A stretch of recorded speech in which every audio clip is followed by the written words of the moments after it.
Anak-anak Isakar ialah Tola dan Pua, Yasuk dan Simron, 4 orang. Anak-anak Tola ialah Uzi, Refaya, Yeriel, Yahmai, Yipsam, dan Samuel, kepala-kepala puak turunan Tola, pahlawan-pahlawan yang gagah perkasa.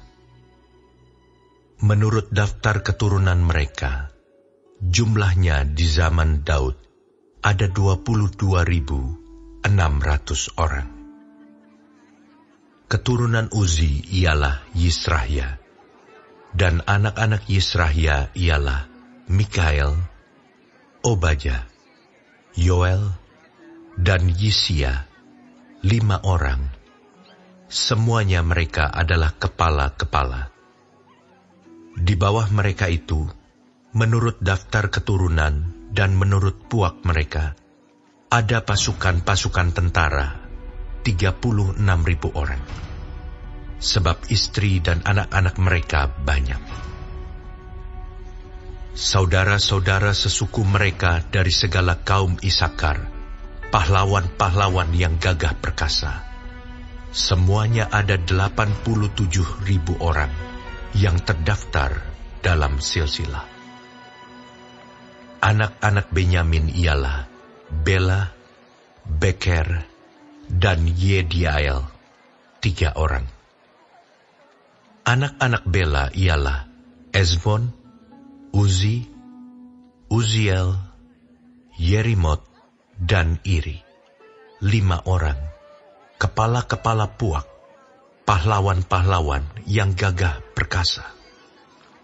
Mereka yang terdaftar dalam silsilah ada 22.034 orang.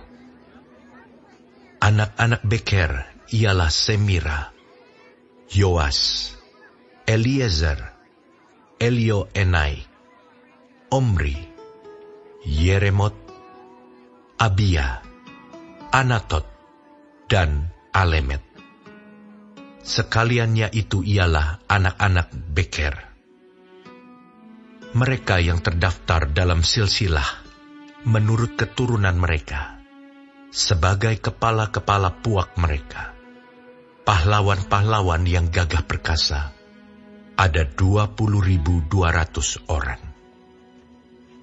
Keturunan Yediael ialah Bilhan, dan anak-anak Bilhan ialah Yeus, Benyamin, Ehud, Kenaana, Zetan, Tarsis, dan Ahisahar.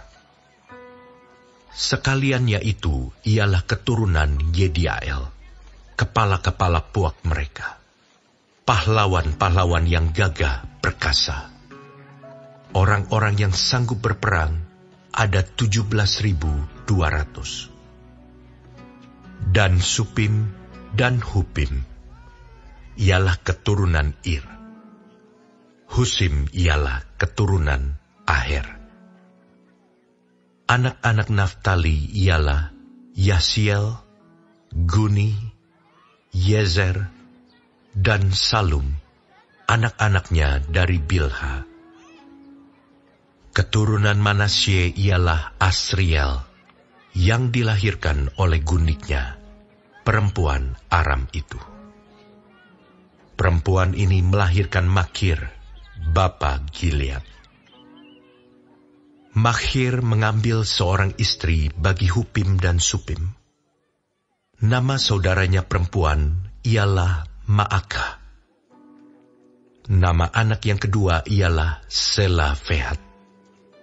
Zelafehat hanya mempunyai anak-anak perempuan. Tetapi Maakah, istri Makhir, melahirkan seorang anak laki-laki dan menamainya Peres.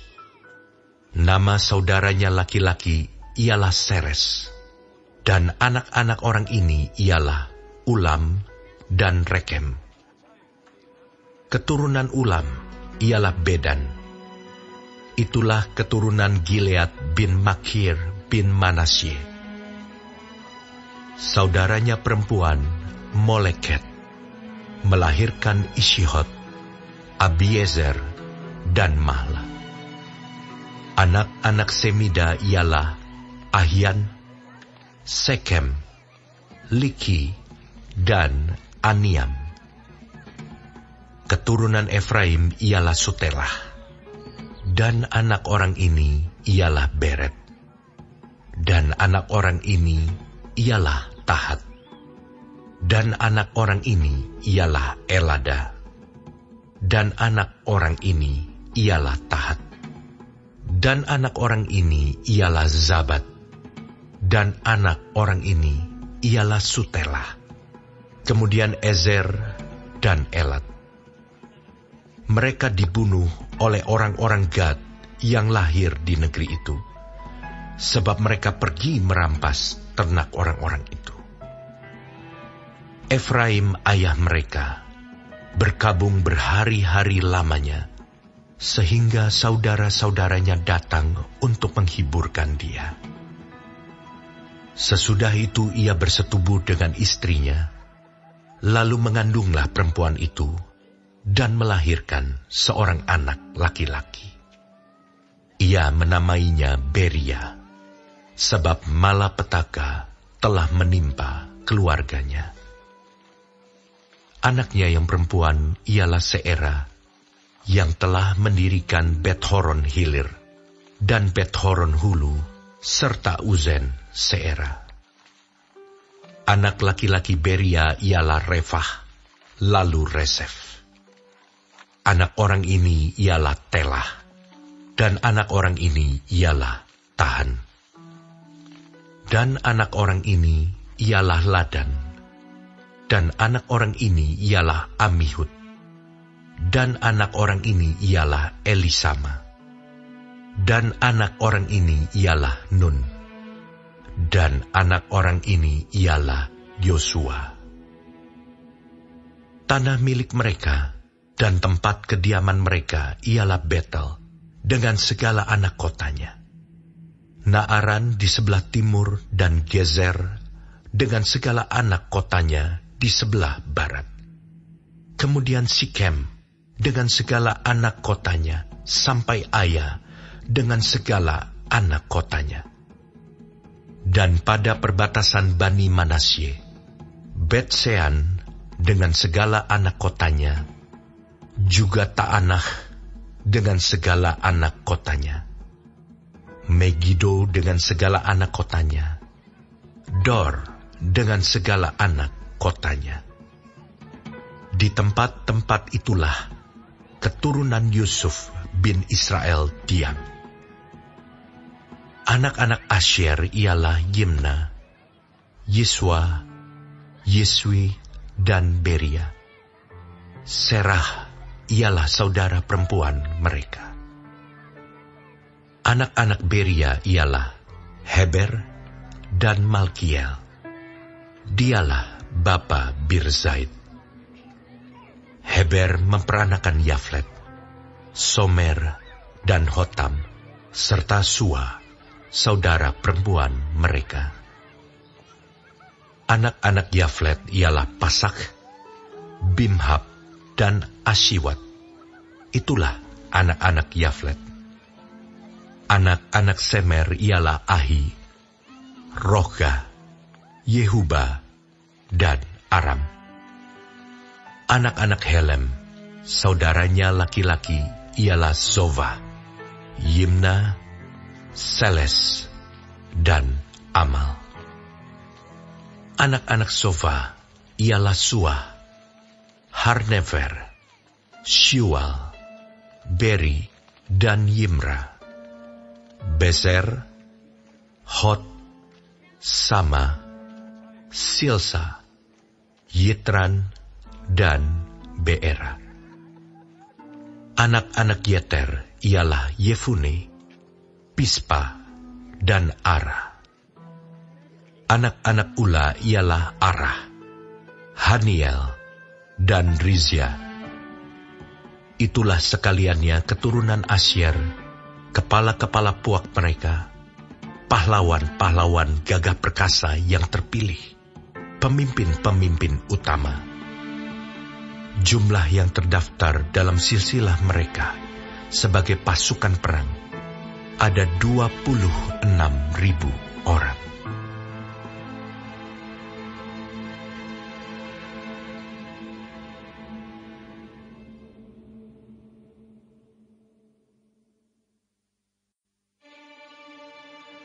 Benyamin memperanakan Bela, anak sulungnya, Ashibel, anak yang kedua, Ahrah, anak yang ketiga, Noha, anak yang keempat, dan Rafa, anak yang kelima. Anak-anak Bela ialah Adar, Gera, Abihud, Abisua, Naaman, Ahoa, Gera, Sefufan, dan Huram. Inilah anak-anak Ehud. Mereka ini adalah kepala-kepala puak penduduk Geba yang diangkut ke dalam pembuangan ke Manahat. Naaman, Ahia, dan Gera mengangkut mereka ke dalam pembuangan. Dia memperanakan Uza dan Ahihud. Saharaim mendapat anak di daerah Moab sesudah diusirnya Husim dan Baara, istri-istrinya. Ia mendapat anak dari Hodes, istrinya, yakni Yobab, Zibia, Mesa, Malkam, Yeus, Sokhia, dan Mirma. Itulah anak-anaknya, kepala-kepala puak. Sebelum itu dari Husim, ia telah mendapat anak, yakni Abitub dan Elpaal. Anak-anak Elpaal ialah Eber, Misam, dan Semet. Dia ini mendirikan kota Ono dan kota Lot dengan segala anak kotanya. Beria dan Sema adalah kepala-kepala puak penduduk Ayalon. Mereka telah menghalau penduduk Gad. Ahio, Sasak, Yeremot, Zebaja, Arad, Eder, Mikael, Yispa, dan Yoha ialah anak-anak Beria. Zebaja, Mesulam, Hizki, Heber, Yismerai, Yizlia, dan Yobab ialah anak-anak Elpaal. Yakim, Zikri, Zabdi, Elioenai, Ziletai, Eliel, Adaya, Beraya, dan Simrat ialah anak-anak Sime. Yispan, Eber, Eliel, Abdon, Zikri, Hanan. Hananya, Elam, Antotia, Yifdea, dan Pnuel ialah anak-anak Sasak. Samserai, Seharia, Atalia, Yaaresya, Elia, dan Sikri ialah anak-anak Yeroham. Itulah para kepala puak, para kepala menurut keturunan mereka. Mereka ini diam di Yerusalem. Tetapi di Gibeon diam bapa Gibeon, yakni Yeiel, dan nama istrinya ialah Maakah. Anak sulungnya ialah Abdon, lalu Sur, Kish, Baal, Nadab, Gedor, Ahio, Zeker, dan Miklot yang memperanakan Simea. Juga mereka ini pergi diam berdekatan dengan saudara-saudara mereka di Yerusalem, bersama-sama saudara mereka yang lain. Ner memperanakan Kish, Kis memperanakan Saul. Saul memperanakan Yonatan, Malkisua, Abinadab, dan Eshibaal. Anak Yonatan ialah Meribaal, dan Meribaal memperanakan Mika. Anak Mika ialah Piton, Melech, Tarea, dan Ahas. Ahas memperanakan Yoada. Yoada memperanakan Alemet, Asmawet, dan Simri. Simri memperanakan Moza. Moza memperanakan Bina. Anak orang ini ialah Rava, dan anak orang ini ialah Elasa, dan anak orang ini ialah Azel. Azel mempunyai 6 orang anak, dan inilah nama-nama mereka: Azrikam, Bokhru, Ismael, Searia, Obaja, dan Hanan. Itulah sekaliannya anak-anak Azel. Anak-anak Esek, saudaranya, ialah Ulam, anak sulungnya. Lalu Yeus, anak yang kedua, dan Elifelet, anak yang ketiga. Anak-anak Ulam itu adalah orang-orang berani, pahlawan-pahlawan yang gagah perkasa, pemanah-pemanah. Anak dan cucu mereka banyak, 150 orang. Mereka semuanya itu termasuk Bani Benyamin.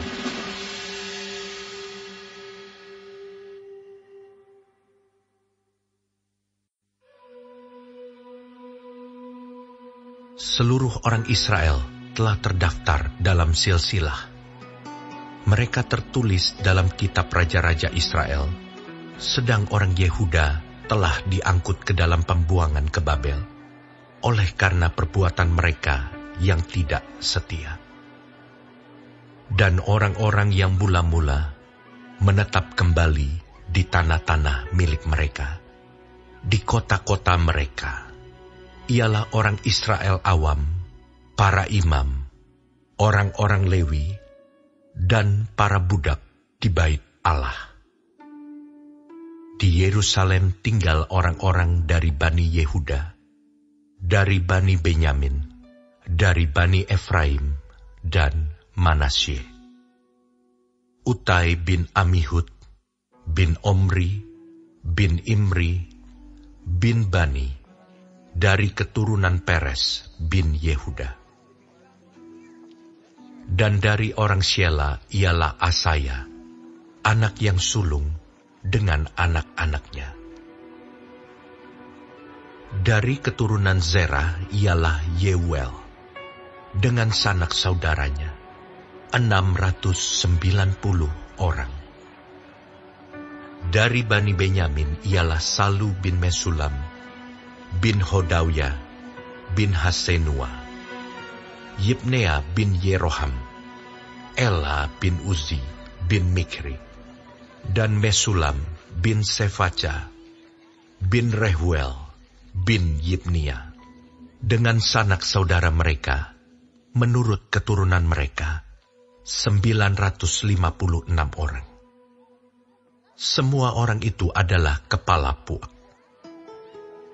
Dari para imam ialah Yedaya, Yoyarib, Yakin, Azaria bin Hilkia, bin Mesulam, bin Zadok, bin Merayot, bin Ahitub, pemuka rumah Allah. Lalu Adaya bin Yeroham, bin Pasyur, bin Malkia, dan Masai bin Adiel, bin Yasera, bin Mesulam, bin Mesilemit, bin Imer, dengan sanak saudara mereka, kepala-kepala puak, 1.760 orang. Orang-orang tangkas untuk menyelenggarakan ibadah di rumah Allah. Dari orang-orang Lewi ialah Semaya bin Hasub bin Azrikam, bin Hasabiah, dari keturunan Merari. Lalu Bakbakar, Heres, Galal, dan Matanya bin Mika, bin Sikri, bin Asaf, serta Obaja bin Semaya, bin Galal, bin Yedutun, dan Berekia bin Asa, bin Elkana, yang diam di desa-desa orang Netofa. Penunggu-penunggu pintu gerbang ialah Salum, Akub, Talmon, dan Ahiman, dengan sanak-saudara mereka. Salum ialah kepala. Sampai sekarang mereka ada di pintu gerbang raja di sebelah timur. Merekalah penunggu-penunggu pintu gerbang perkemahan Bani Lewi. Salum bin Kore, bin Ebiasaf, bin Korah, dan saudara-saudara sepuaknya, yakni orang-orang Korah, mempunyai tugas jabatan sebagai penjaga-penjaga ambang pintu kemah, seperti bapa-bapa mereka bertugas di perkemahan Tuhan sebagai penjaga-penjaga pintu masuk. Pinehas bin Eleazar mengepalai mereka sebelumnya. Tuhan kiranya menyertai dia. Zakaria bin Meselemia adalah penunggu pintu kemah pertemuan. Mereka semuanya yang terpilih menjadi penunggu ambang pintu, ada 212 orang. Mereka telah terdaftar dalam silsilah di desa-desa mereka. Daud dan Samuel, pelihat itu, mengangkat mereka dalam jabatan itu. Mereka dan anak-anak mereka bertugas menjaga pintu-pintu gerbang rumah Tuhan, yakni bait kemah itu. Ke arah 4 mata angin ditempatkan penunggu-penunggu pintu gerbang itu, yakni ke arah timur, barat, utara, dan selatan.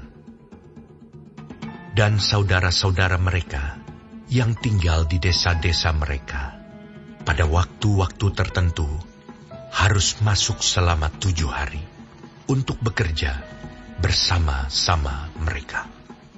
Sedang keempat kepala penunggu pintu gerbang itu memegang jabatan tetap. Mereka adalah orang Lewi dan mengawasi bilik-bilik serta perbendaharaan rumah Allah. Mereka bermalam di sekitar rumah Allah itu, sebab mereka bertanggung jawab atas penjagaan dan harus membuka pintu setiap pagi. Sebagian dari mereka mengurus perkakas ibadah. Mereka menghitung perkakas itu pada waktu dimasukkan dan dikeluarkan. Sebagian dari mereka ditugaskan mengurus perabotan, yakni segala perabotan tempat kudus, dan mengurus tepung yang terbaik, anggur, minyak, kemenyan, dan rempah-rempah. Sedangkan beberapa orang imam menyediakan campuran rempah-rempah. Matica, salah seorang Lewi, anak sulung Salum, orang Korah itu, mendapat tugas tetap untuk mengolah roti. Dan sebagian dari anak-anak orang Kehat, yakni dari sanak saudara mereka, mengurus roti sajian untuk disediakan setiap hari Sabat. Dan inilah para penyanyi, kepala-kepala puak orang Lewi, yang diam di bilik-bilik dan bebas dari pekerjaan lain. Sebab siang dan malam mereka sibuk dengan pekerjaannya. Itulah para kepala puak orang Lewi, para kepala menurut keturunan mereka. Mereka ini diam di Yerusalem. Di Gibeon diam bapa Gibeon, yakni Yeiel, dan nama istrinya ialah Maakah. Anak sulungnya ialah Abdon, lalu Zur, Kish, Baal, Ner, Nadab, Gedor, Ahio, Zakaria, dan Miklot. Miklot memperanakan Simeam. Juga mereka ini pergi diam berdekatan dengan saudara-saudara mereka di Yerusalem, bersama-sama dengan saudara mereka yang lain. Ner memperanakan Kish. Kish memperanakan Saul. Saul memperanakan Yonatan, Malkisua, Abinadab, dan Eshibaal. Anak Yonatan ialah Meribaal, dan Meribaal memperanakan Mika. Anak Mika ialah Piton, Melek, Tahrea, dan Ahas. Ahas memperanakan Yaira. Yaira memperanakan Alemet, Asmawet, dan Simri. Simri memperanakan Moza. Moza memperanakan Bina, dan anak orang ini ialah Refaya, dan anak orang ini ialah Elasa, dan anak orang ini ialah Azel. Azel mempunyai 6 orang anak, dan inilah nama-nama mereka: Azrikam, Bokhru, Ismail, Searia, Obaja, dan Hanan. Itulah anak-anak Azel.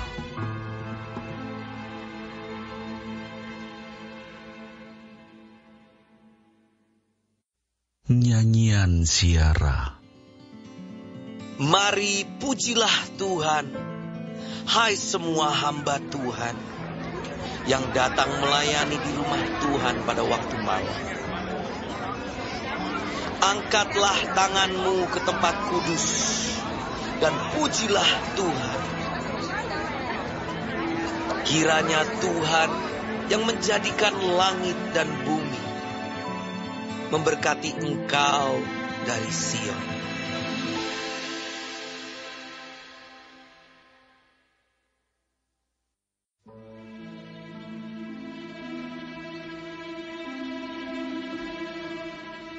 Siapa bersih tegang leher, walaupun telah mendapat teguran, akan sekonyong-konyong diremukkan tanpa dapat dipulihkan lagi. Jika orang benar bertambah, bersukacitalah rakyat. Tetapi jika orang fasik memerintah, berkeluh kesahlah rakyat.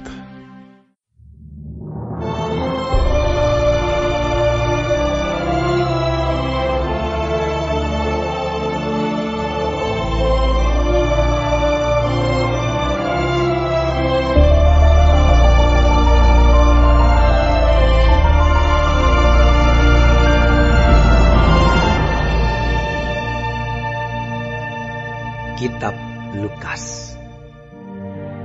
Theophilus yang mulia, banyak orang telah berusaha menyusun suatu berita tentang peristiwa-peristiwa yang telah terjadi di antara kita. Seperti yang disampaikan kepada kita oleh mereka, yang dari semula adalah saksi mata dan pelayan firman.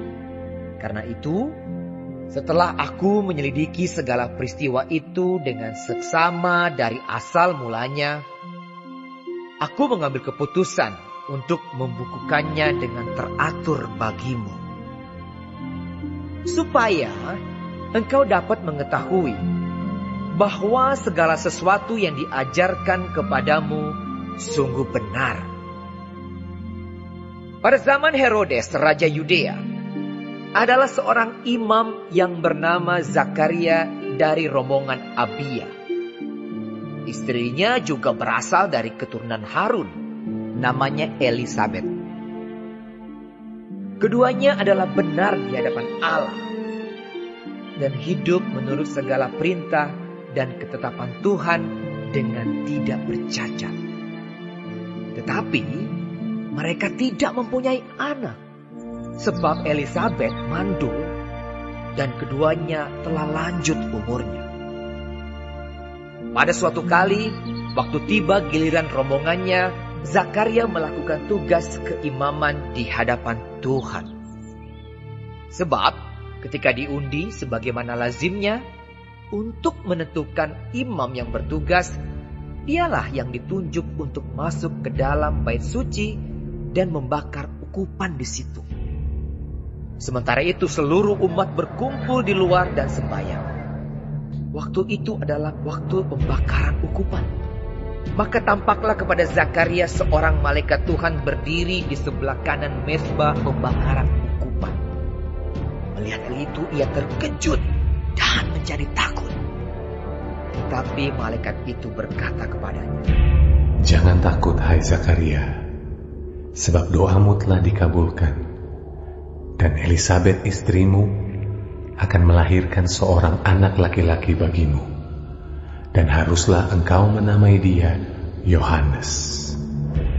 Engkau akan bersukacita dan bergembira, bahkan banyak orang akan bersukacita atas kelahirannya itu. Sebab ia akan besar di hadapan Tuhan, dan ia tidak akan minum anggur atau minuman keras, dan ia akan penuh dengan Roh Kudus mulai dari rahim ibunya. Ia akan membuat banyak orang Israel berbalik kepada Tuhan Allah mereka. Dan ia akan berjalan mendahului Tuhan dalam roh dan kuasa Elia, untuk membuat hati bapa-bapa berbalik kepada anak-anaknya, dan hati orang-orang durhaka kepada pikiran orang-orang benar, dan dengan demikian menyiapkan bagi Tuhan suatu umat yang layak baginya." Lalu kata Zakaria kepada malaikat itu, Bagaimanakah aku tahu bahwa hal ini akan terjadi? Sebab aku sudah tua dan istriku sudah lanjut umurnya. Jawab malaikat itu kepadanya, "Akulah Gabriel yang melayani Allah, dan aku telah diutus untuk berbicara dengan engkau dan untuk menyampaikan kabar baik ini kepadamu. Sesungguhnya engkau akan menjadi bisu dan tidak dapat berkata-kata sampai kepada hari di mana semuanya ini terjadi, karena engkau tidak percaya akan perkataanku yang akan nyata kebenarannya pada waktunya." Sementara itu orang banyak menanti-nantikan Zakaria. Mereka menjadi heran bahwa ia begitu lama berada dalam bait suci. Ketika ia keluar, ia tidak dapat berkata-kata kepada mereka, dan mengertilah mereka bahwa ia telah melihat suatu penglihatan di dalam bait suci. Lalu ia memberi isyarat kepada mereka, sebab ia tetap bisu. Ketika selesai jangka waktu tugas jabatannya, ia pulang ke rumah. Beberapa lama kemudian Elisabet istrinya mengandung, dan selama 5 bulan ia tidak menampakkan diri. Katanya, "Inilah suatu perbuatan Tuhan bagiku. Dan sekarang ia berkenan menghapuskan aibku di depan orang." Dalam bulan yang ke-6, Allah menyuruh malaikat Gabriel pergi ke sebuah kota di Galilea bernama Nazaret, kepada seorang perawan yang bertunangan dengan seorang bernama Yusuf dari keluarga Daud. Nama perawan itu Maria.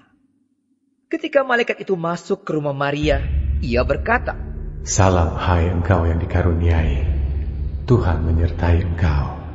Maria terkejut mendengar perkataan itu, lalu bertanya di dalam hatinya, "Apakah arti salam itu?" Kata malaikat itu kepadanya, "Jangan takut, hai Maria, sebab engkau beroleh kasih karunia di hadapan Allah. Sesungguhnya engkau akan mengandung dan akan melahirkan seorang anak laki-laki, dan hendaklah engkau menamai dia Yesus. Ia akan menjadi besar dan akan disebut anak Allah yang Maha Tinggi, dan Tuhan Allah akan mengaruniakan kepadanya tahta Daud, bapa leluhurnya. Dan ia akan menjadi raja atas kaum keturunan Yakub sampai selama-lamanya, dan kerajaannya tidak akan berkesudahan." Kata Maria kepada malaikat itu, Bagaimana hal itu mungkin terjadi? Karena aku belum bersuami. Jawab malaikat itu kepadanya. Roh Kudus akan turun atasmu, dan kuasa Allah yang Maha Tinggi akan menaungi engkau. Sebab itu anak yang akan kau lahirkan itu akan disebut kudus, anak Allah. Dan sesungguhnya Elisabet sanakmu itu, ia pun sedang mengandung seorang anak laki-laki pada hari tuanya. Dan inilah bulan yang ke-6 bagi dia yang disebut mandul itu. Sebab bagi Allah tidak ada yang mustahil. Kata Maria, sesungguhnya aku ini adalah hamba Tuhan. Jadilah padaku menurut perkataanmu itu. Lalu malaikat itu meninggalkan dia. Beberapa waktu kemudian berangkatlah Maria dan langsung berjalan ke pegunungan menuju sebuah kota di Yehuda. Di situ ia masuk ke rumah Zakaria dan memberi salam kepada Elisabet. Dan ketika Elisabet mendengar salam Maria, melonjaklah anak yang di dalam rahimnya dan Elisabet pun penuh dengan Roh Kudus. Lalu berseru dengan suara nyaring, "Diberkatilah engkau di antara semua perempuan, dan diberkatilah buah rahimmu. Siapakah aku ini sampai ibu Tuhanku datang mengunjungi aku? Sebab sesungguhnya ketika salammu sampai kepada telingaku, anak yang di dalam rahimku melonjak kegirangan. Dan berbahagialah ia yang telah percaya, sebab apa yang dikatakan kepadanya dari Tuhan akan terlaksana." Lalu kata Maria, Jiwaku memuliakan Tuhan, dan hatiku bergembira karena Allah, Juru Selamatku. Sebab ia telah memperhatikan kerendahan hambanya. Sesungguhnya mulai dari sekarang, segala keturunan akan menyebut aku berbahagia. Karena Yang Maha Kuasa telah melakukan perbuatan-perbuatan besar kepadaku, dan namanya adalah kudus.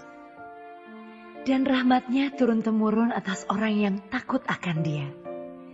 Ia memperlihatkan kuasanya dengan perbuatan tangannya, dan mencerai-beraikan orang-orang yang congkak hatinya. Ia menurunkan orang-orang yang berkuasa dari tahtanya, dan meninggikan orang-orang yang rendah.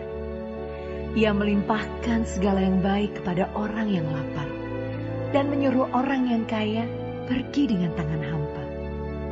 Ia menolong Israel hambanya, karena ia mengingat rahmatnya, seperti yang dijanjikannya kepada nenek moyang kita, kepada Abraham dan keturunannya untuk selama-lamanya. Dan Maria tinggal kira-kira 3 bulan lamanya bersama dengan Elisabet, lalu pulang kembali ke rumahnya. Kemudian genaplah bulannya bagi Elisabet untuk bersalin, dan ia pun melahirkan seorang anak laki-laki. Ketika tetangga-tetangganya serta sanak saudaranya mendengar bahwa Tuhan telah menunjukkan rahmat-Nya yang begitu besar kepadanya, bersukacitalah mereka bersama-sama dengan dia.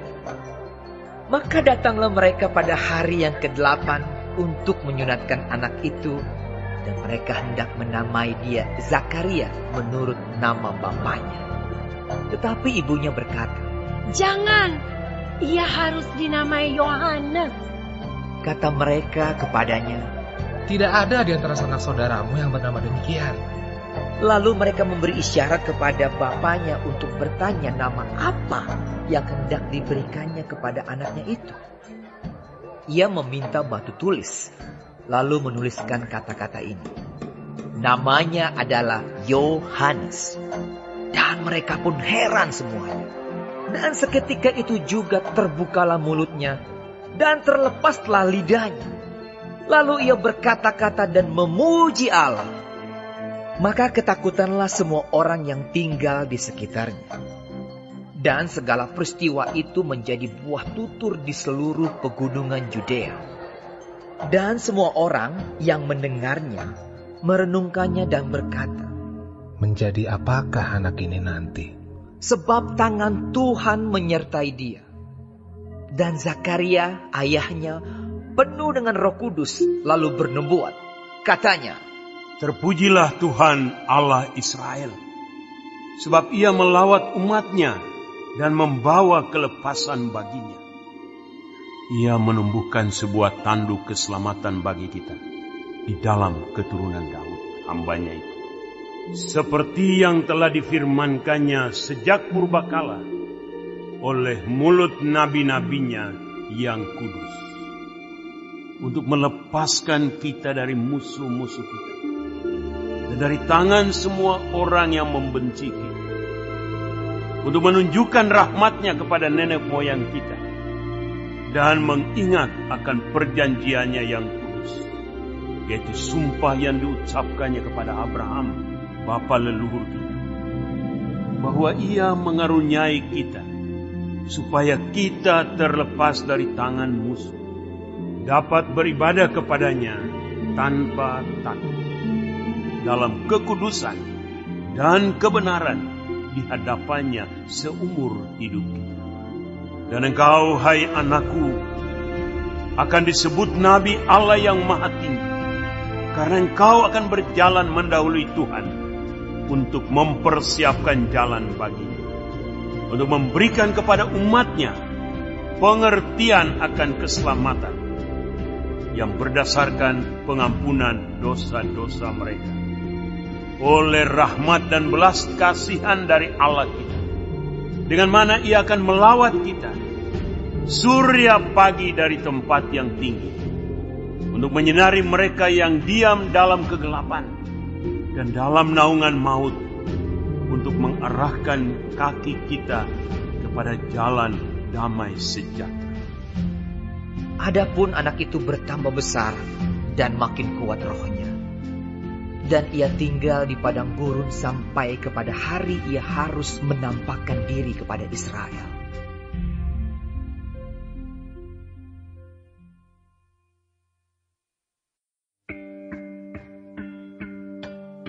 Dan sekarang, saudara-saudara, aku mau mengingatkan kamu kepada Injil yang aku beritakan kepadamu, dan yang kamu terima, dan yang di dalamnya kamu teguh berdiri. Oleh Injil itu kamu diselamatkan, asal kamu teguh berpegang padanya, seperti yang telah kuberitakan kepadamu, kecuali kalau kamu telah sia-sia saja menjadi percaya.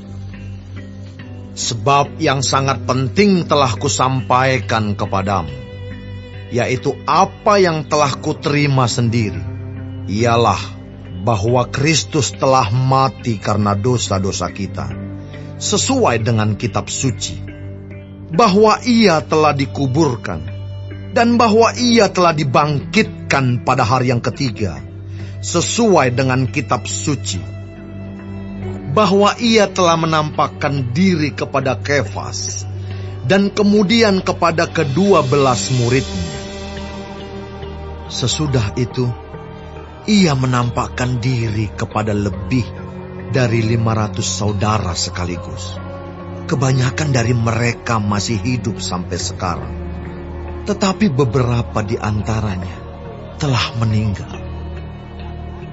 Selanjutnya, Ia menampakkan diri kepada Yakobus, kemudian kepada semua rasul. Dan yang paling akhir dari semuanya, Ia menampakkan diri juga kepadaku, sama seperti kepada anak yang lahir sebelum waktunya. Karena aku adalah yang paling hina dari semua rasul, sebab aku telah menganiaya jemaat Allah. Tetapi karena kasih karunia Allah, aku adalah sebagaimana aku ada sekarang. Dan kasih karunia yang dianugerahkannya kepadaku tidak sia-sia. Sebaliknya, aku telah bekerja lebih keras daripada mereka semua. Tetapi bukannya aku, melainkan kasih karunia Allah yang menyertai aku. Sebab itu, baik aku maupun mereka, demikianlah kami mengajar. Dan demikianlah kamu menjadi percaya. Jadi, bila mana kami beritakan bahwa Kristus dibangkitkan dari antara orang mati, bagaimana mungkin ada di antara kamu yang mengatakan bahwa tidak ada kebangkitan orang mati? Kalau tidak ada kebangkitan orang mati, maka Kristus juga tidak dibangkitkan. Tetapi andai kata Kristus tidak dibangkitkan, maka sia-sialah pemberitaan kami, dan sia-sialah juga kepercayaan kamu. Lebih daripada itu, kami ternyata berdusta terhadap Allah, karena tentang Dia kami katakan bahwa Ia telah membangkitkan Kristus, padahal Ia tidak membangkitkannya. Kalau andai kata benar bahwa orang mati tidak dibangkitkan. Sebab jika benar orang mati tidak dibangkitkan, maka Kristus juga tidak dibangkitkan. Dan jika Kristus tidak dibangkitkan, maka sia-sialah kepercayaan kamu, dan kamu masih hidup dalam dosamu. Demikianlah binasa juga orang-orang yang mati dalam Kristus. Jikalau kita hanya dalam hidup ini saja menaruh pengharapan pada Kristus, maka kita adalah orang-orang yang paling malang dari segala manusia. Tetapi yang benar ialah bahwa Kristus telah dibangkitkan dari antara orang mati, sebagai yang sulung dari orang-orang yang telah meninggal. Sebab sama seperti maut datang karena satu orang manusia, demikian juga kebangkitan orang mati datang karena satu orang manusia.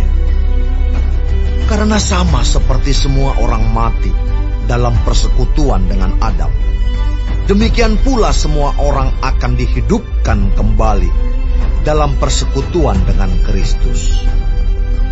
Tetapi tiap-tiap orang menurut urutannya.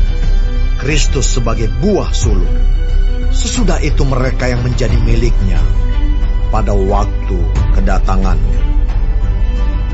Kemudian tiba kesudahannya, yaitu bila mana ia menyerahkan kerajaan kepada Allah Bapa, sesudah ia membinasakan segala pemerintahan, kekuasaan, dan kekuatan.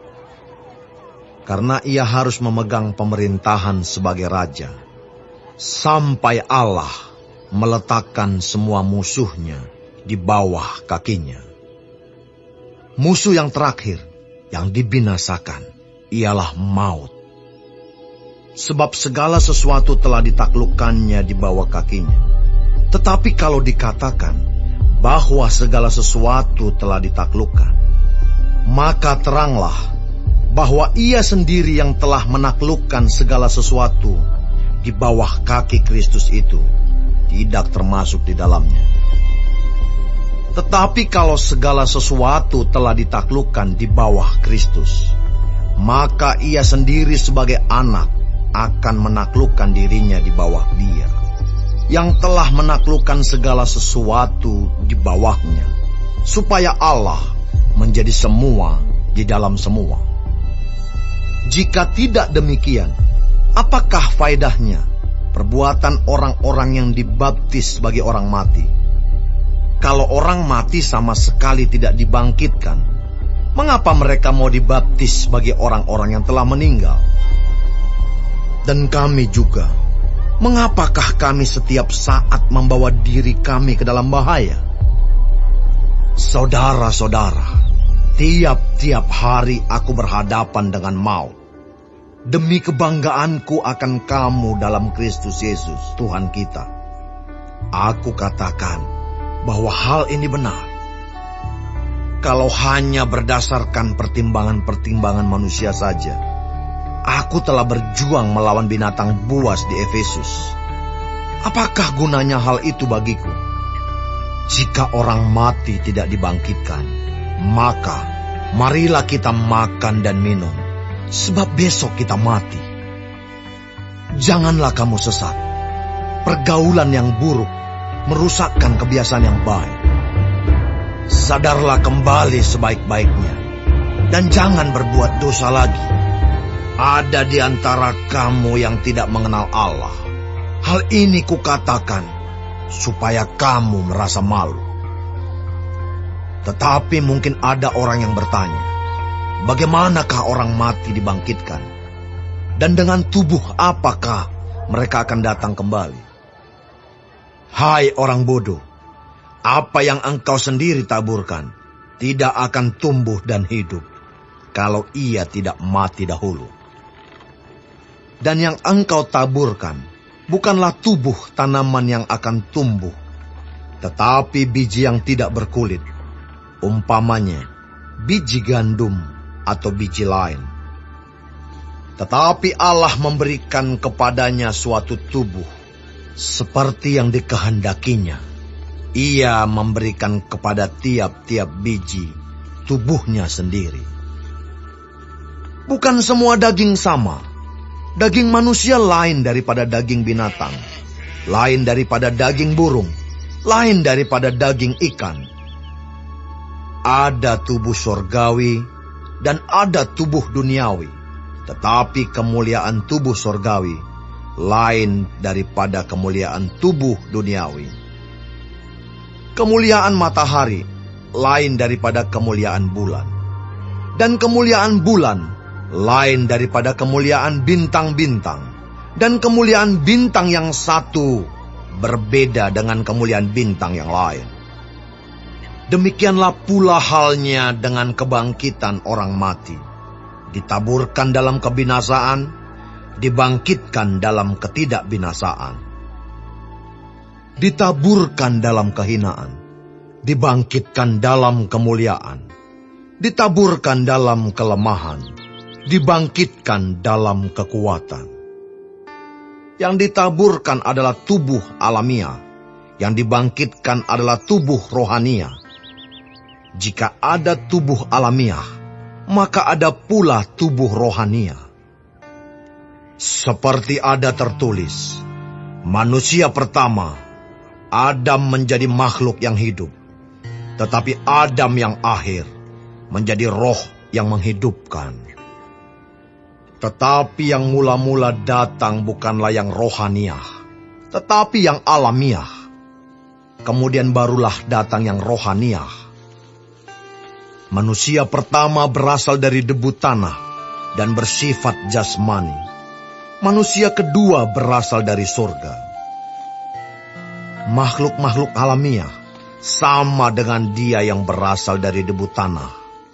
Dan makhluk-makhluk surgawi sama dengan dia yang berasal dari surga.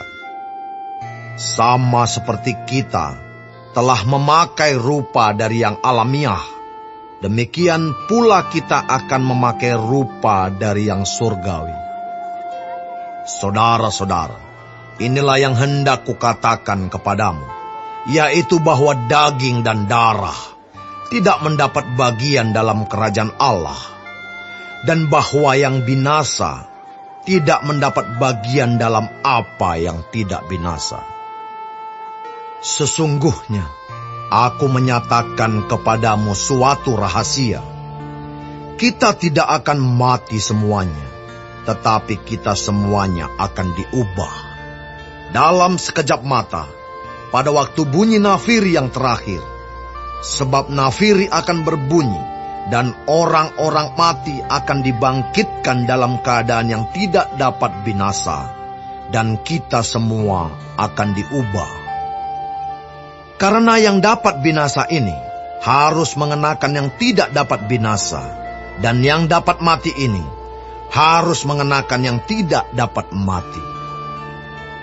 Dan sesudah yang dapat binasa ini mengenakan yang tidak dapat binasa, dan yang dapat mati ini mengenakan yang tidak dapat mati, maka akan genaplah firman Tuhan yang tertulis, maut telah ditelan dalam kemenangan. Hai maut, di manakah kemenanganmu? Hai maut, di manakah sengatmu? Sengat maut ialah dosa, dan kuasa dosa ialah hukum Taurat. tetapi syukur kepada Allah yang telah memberikan kepada kita kemenangan oleh Yesus Kristus, Tuhan kita.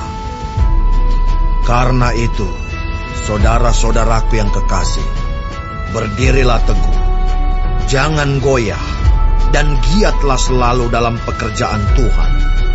Sebab kamu tahu bahwa dalam persekutuan dengan Tuhan, jerih payahmu tidak sia-sia.